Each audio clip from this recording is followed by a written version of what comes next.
Merci d'avoir cliqué sur la vidéo. Si mon travail te plaît, n'hésite pas à liker, partager et à t'abonner, bien sûr. Et pour le reste, j'espère que la vidéo te plaira. A plus. Bonjour à toutes et à tous, c'est Steli78. J'espère que vous allez bien, les amis. Aujourd'hui, je vous fais mon débrief, du coup, de l'Ubisoft Showcase. Ubisoft Forward, plutôt, 2023. Avant de vous parler, bien naturellement, de ce Ubisoft Forward, je vais quand même vous faire voir, je vais troller, bien entendu, euh, que Xbox va très bien, hein, parce qu'il y a encore 2 mois de cela, allez, 1 mois de ça, vous voyez souvent les influenceurs, les journaleux, les trolls, les Pony Boys, qui disaient ah, c'est fini pour Microsoft, c'est terminé pour eux, il ne restera plus que PlayStation, Microsoft où ils vont, c'est fini, stop. J'ai même fait des vidéos pour les trolls. Appelez-moi le devin. Parce qu'aujourd'hui, il suffit de voir ça, pour commencer, hein, je commence doucement avant le finishing. Et ben, comme vous voyez, le nombre de joueurs actifs sur Xbox est quand même énorme, il ne fait que croître. Et ça va donner tout simplement, ça va tout simplement mettre du sel dans les épinards. Il suffit de voir cela. Que depuis le Xbox Showcase, bien entendu, là, les Xbox Series X sont en train d'être précommandés comme des petits pains, d'être achetés comme des petits pains. Donc il semblerait que Microsoft a quand même fait, comme je l'avais prédit, et comme je l'ai dit, pas prédit, comme je l'ai dit, comme je l'ai confirmé lors de ma vidéo d'hier concernant le débrief du Xbox Showcase, ils ont fait ce qu'il fallait pour hyper les joueurs, et surtout, le fait d'avoir mis en avant Starfield a été bénéfique, ce qui leur a permis tout simplement, soyons tout à fait honnêtes, de faire en sorte que la console soit achetée. C'est ce qui fait en sorte que les joueurs aient envie d'acheter la machine. Donc, Microsoft a réussi tout simplement son pari hier sur ce Xbox Showcase en proposant du contenu, des jeux et surtout en mettant en avant le jeu qu'il fallait, Starfield. Aujourd'hui, tout le monde veut poser les mains sur Starfield. Et la meilleure réponse, c'est que, et c'est rare quand même en France, que sur Amazon France, pardon, la Xbox Series X soit en tête des ventes depuis hier. C'est un tour de force remarquable. Maintenant, je vous fais le débrief du Ubisoft Forward. C'est parti.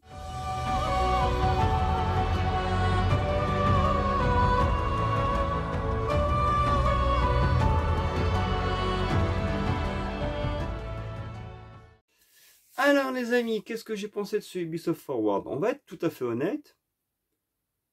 Il y a eu du bon, du moins bon, du soporifique, de la merde, mais dans l'ensemble, je dois dire que c'est certainement le meilleur Ubisoft Forward qu'il y a eu certainement des 3 dernières années. Donc on sent que Ubisoft, pour moi, c'est bien, ils essaient de remonter la pente et ils font les choses comme il se doit. Il faut quand même le féliciter parce que je vous dis depuis très longtemps que je crois plus en Ubisoft et que je pense qu'ils sont sur la pente descendante. Mais là, c'est vrai que cette conf Ubisoft, je l'ai trouvé pas si mal. Je ne l'ai pas trouvé dégueulasse, même s'il n'était pas exceptionnel. C'est-à-dire que pour moi, le gros défaut de cette conf, ça a été la lenteur et le fait qu'il y avait beaucoup trop de parlotte. C'était soporifique. Il y avait des moments où je me disais putain, mais les killers, ça fait 5 minutes qu'il parle, il me raconte ça live, je m'en bats les couilles, je veux voir du jeu. C'est ça qui est dommage, le manque du rythme.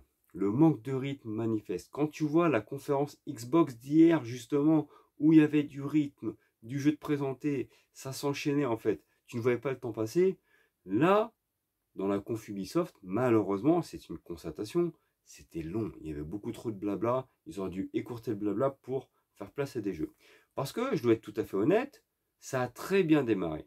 Lorsqu'il y a eu la présentation de Avatar Frontier of Pandora, ou Pandora of Frontier, je sais plus, bref, on s'en fout, du jeu d'Ubisoft, justement, ben, j'ai trouvé ça intéressant. De base, je précise, c'est un jeu qui ne m'intéresse pas du tout.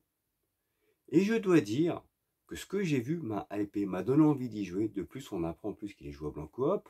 Emmanuel, et si tu regardes cette vidéo, je sais que tu la regardes, de toute façon, petit clin d'œil, tu as compris ce que ça veut dire. C'est un jeu qui a l'air cool, parce que l'univers Avatar, Ce terrain de jeu a l'air immense, avec toute cette verticalité, le fait qu'on est au sol bien sûr, mais également que l'on puisse survoler l'île, enfin oui l'île on peut dire, bah, ça peut être très intéressant. En plus ce jeu mélange plusieurs gameplays. Alors, infiltration, on voit qu'il y a des arcs, plus des armes à feu. Et il y a aussi la possibilité justement de la jouer fine, donc c'est plutôt sympa. En coop, ça peut être sympatoche. Si tu as un bourrin, un autre qui joue infiltration, on verra comment ça se passe. Mais c'est vrai que ce qu'a fait Ubisoft est plutôt un travail honnête. Je m'attendais à pire, je m'attendais à rien. Et le jeu m'a donné envie d'y jouer. Franchement, ce que j'ai vu, ça m'a donné envie. De plus, le jeu est en vue FPS, hein, comme vous pouvez le constater. Mais lorsque l'on est sur des certaines phases, on va dire, ben, il passe à la troisième personne pour qu'on puisse voir en fait son avatar, tout simplement. Donc ça a l'air intéressant, ça a l'air cool. Et on a appris un peu rapidement comme ça, on ne pensait pas qu'il sortirait aussi rapidement. Moi, je m'étais dit 2024. Et lorsqu'ils ont fait ce gameplay, à la fin, il y a eu la date de sortie 7 décembre 2023. Donc ce jeu arrive incessamment sous peu, d'ici la fin d'année. Donc c'est cool, c'est un jeu vraiment qui me donne envie. Et là, quand j'ai vu ça, je me suis dit, putain, Ubisoft, ils m'ont surpris. Ah, il y a quelque chose qui se passe. Il y a ensuite eu, pour la deuxième présentation, un jeu mais complètement pété. Franchement, j'en ai rien à cirer. Ça a l'air d'être un FPS lambda, générique au possible, X-Defiant, rien à foutre. Bref, ils ont présenté ça. Passons à autre chose, ça ne m'intéresse pas. Et là, il y a eu la présentation de Prince of Persia, justement. Et ce jeu, il me hype de dingue. Franchement, déjà, au Summer Game Fest, j'ai kiffé. Et là, ce que j'ai vu, il a une vraie identité, ce jeu. Il est fait par Ubisoft Montpellier, quand même, je le précise. Il a une vraie identité, un vrai gameplay. Il a l'air d'être quand même assez pointilleux en termes de gameplay. C'est pas pour me déplaire, ça a l'air dynamique. Et quand j'ai vu ça, je me suis dit, putain, Ubi, ils me refont kiffer. Ils me redonnent de la hype. Ils me redonnent envie justement de croire en eux. Et je dois dire que franchement, j'ai trouvé ça kiffant. Je l'ai trouvé exceptionnel en fait, ce jeu. Donc, il sortira le 18 janvier 2024. C'est un jeu qui me fait vraiment envie. Voilà tout. Il y a ensuite eu aussi la présentation. Ah putain, alors ça c'était horrible. Ça a été horrible. Qu'est-ce que ça a été long. Il y a un gars qui arrive avec des lunettes là. Et on comprend vite en fait que c'est en rapport avec le jeu, l'excellent jeu Far Cry 3 Blood Dragon qui était sorti à l'époque sur Xbox 360. Et ce mec il raconte sa life. T'en as rien à foutre. Mais il raconte sa life pendant 5 minutes. Tu te dis putain mais ferme ta gueule, vas-y, casse-toi. Et le mec il nous présente en fait un film, dessin animé, on va dire, un long métrage qui sortira sur Netflix, d'accord? Donc j'ai vu le long métrage, enfin la bande-annonce du long métrage. Perso j'en ai rien à cirer, ça a l'air chelou. Ça a l'air complètement barré. Ok, c'est dans le délire. Mais ça donne pas envie de regarder. Donc voilà. Il y a eu ce mec-là, je me suis dit, ok, bon, passons à autre chose. Et il y a eu la présentation de The Crew Motorfest. Alors là, pareil, la problématique, c'est que ça a été long. Beaucoup de blabla du jeu. Beaucoup de blabla du jeu. Et au final, bah, en fait, j'en ai rien retenu d'exceptionnel. Alors le jeu, il a l'air cool en termes de gameplay. C'est vrai que ça peut être une bonne alternative à Forza Horizon. Sauf que le problème, c'est que quand tu as Forza Horizon, tu joues pas à ça. De plus, on va dire que le jeu sort en septembre. Le 10 octobre, tu as Forza Motorsport qui arrive. Donc il va vite se faire laminer. Mais en soi, c'est vrai que le jeu n'a pas l'air dégueulasse. Il n'a pas l'air si mal. Parce que de ce que j'ai fait, techniquement parlant, c'est pas ouf. Hein. Franchement, de ce que j'ai vu, ça a liaisé, c'était pas beau. Franchement, c'était pas fluide pour dessous. Enfin, la fluidité, ça allait. Mais en termes d'affichage, c'était pas top. Hein. Tu sens que les textures étaient un peu baveuses. Mais en termes de gameplay, ça a l'air cool, quoi. Ça a l'air fun, comme un Forza Horizon. Donc, why not? Mais c'est pas ça pour moi qui a fait que c'était un jeu qui me donne envie d'y jouer. Franchement, j'en ai rien à foutre. Une fois que tu as Forza Horizon, Forza Motorsport, tu joues pas à ça. La question est là. Il y a ensuite eu un petit creux où Ubisoft a parlé a montré des vidéos de plusieurs de leurs jeux en fait avec des DLC qui arriveront prochainement, dont un DLC qui arrivera justement sur Mario et the Lapin Crétin, Spark of Hopes, où enfin on verra Rayman en DLC. Mais Rayman, qu'est-ce que vous attendez Ubisoft pour le mettre sur le devant de la scène? Alors j'imagine que le DLC est fait exprès pour prendre la température, mais quand même, on veut Rayman, nous. Voilà, Rayman Legends, c'était génial. Voilà. Rayman Origins, pareil, c'était génial. Bref, bon, il y a eu ça.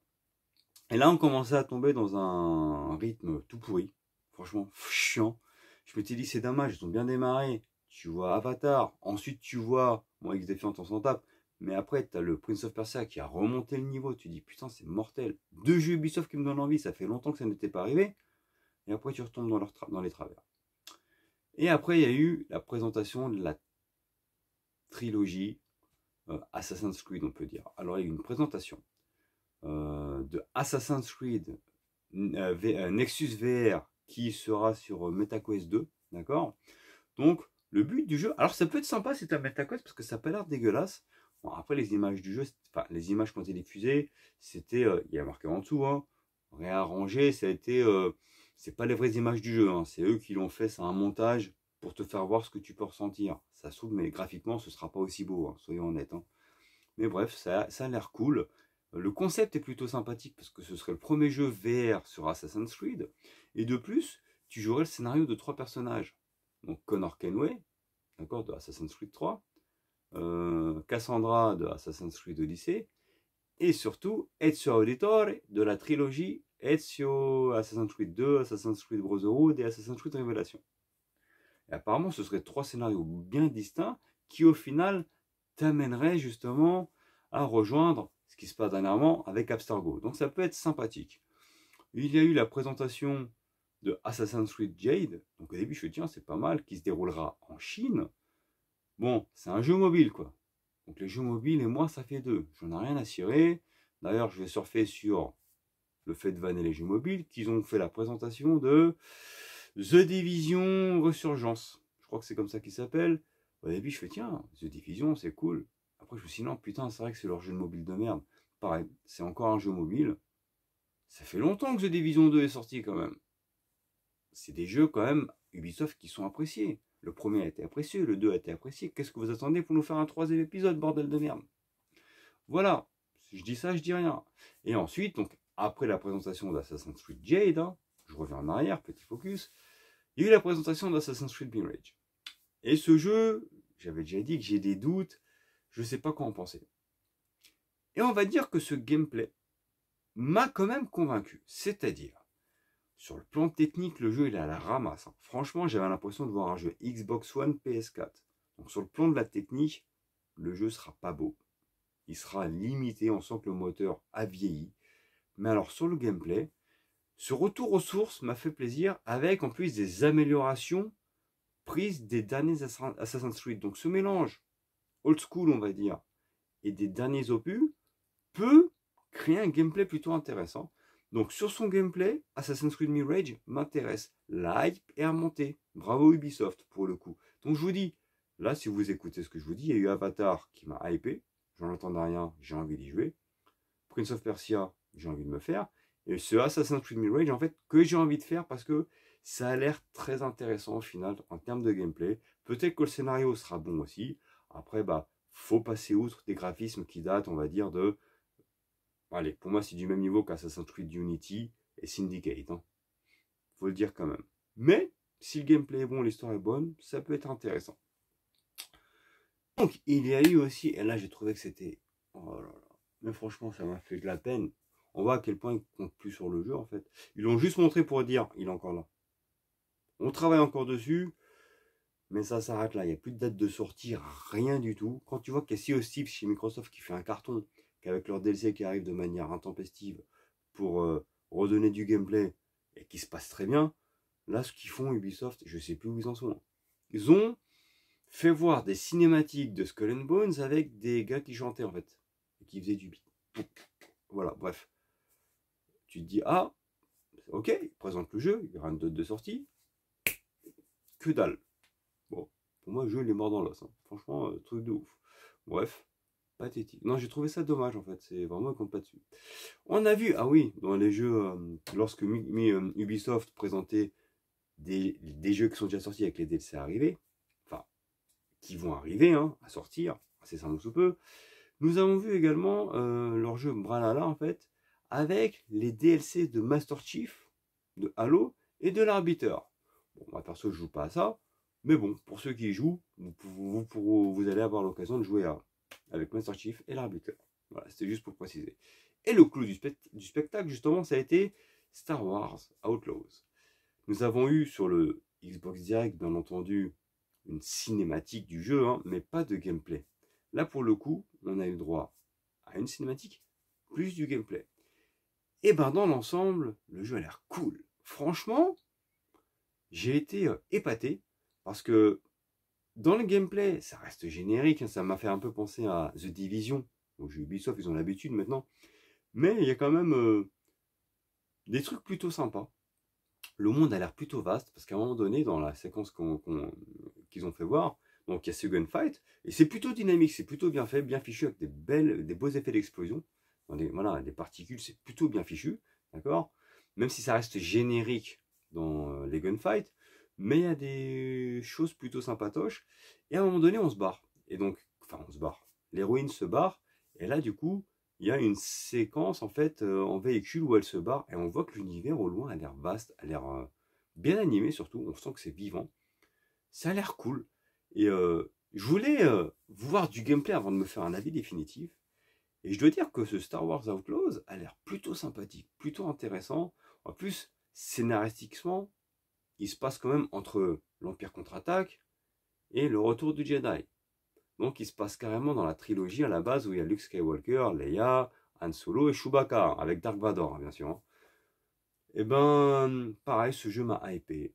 C'est pour ça que dans l'ensemble, même s'il y a eu des longueurs sur ce Ubisoft Forward, que j'ai trouvé par moments pénible, chiant à suivre, je dois quand même reconnaître que il y a 4 jeux qui m'ont donné envie d'être joué. Et Ubisoft, ça fait au moins 4 ans que vous ne me donnez pas envie de jouer à vos jeux.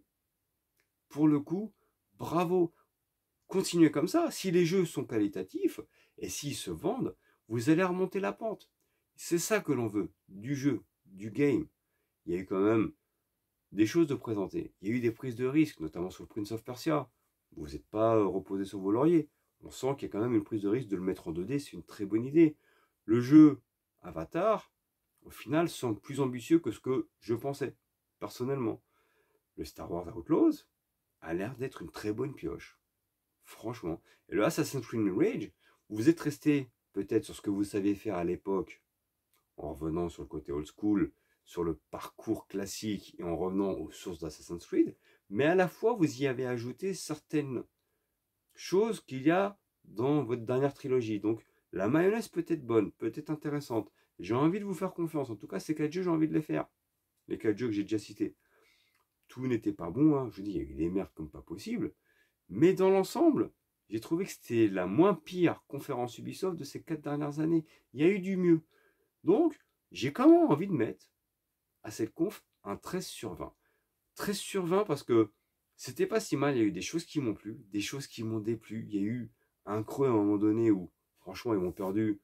Pour être honnête, je commençais à somnoler. Et Star Wars a remonté la pente sur la fin. Assassin's Creed Mirage et Star Wars ont remonté la pente. Donc il y a quand même eu des bonnes choses.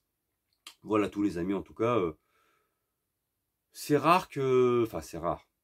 Ça fait très longtemps qu'Ubisoft ne m'avait pas donné envie de leur donner de l'argent, on va dire, tout simplement. Et là pour le coup, je vais me laisser tenter parce que Avatar, Prince of Persia, Assassin's Creed Mirage et ce Star Wars me donnent vachement envie. Le reste pour moi par contre c'était générique, pourri, et des jeux mobiles, je vois pas l'intérêt. Je vois pas l'intérêt de faire des jeux mobiles. Concentrez-vous sur les machines, c'est ce que vous savez faire, et basta. Et puis voilà. Voilà tous les amis. Donnez-moi votre avis, j'espère que ça vous a plu. Likez, partagez, abonnez-vous. Excusez-moi si j'ai une petite mine, je fais cette vidéo, il est 1h du matin. Voilà, tout simplement. Donc je m'excuse, mais je fais au mieux pour essayer de vous donner l'information en temps voulu. Ciao.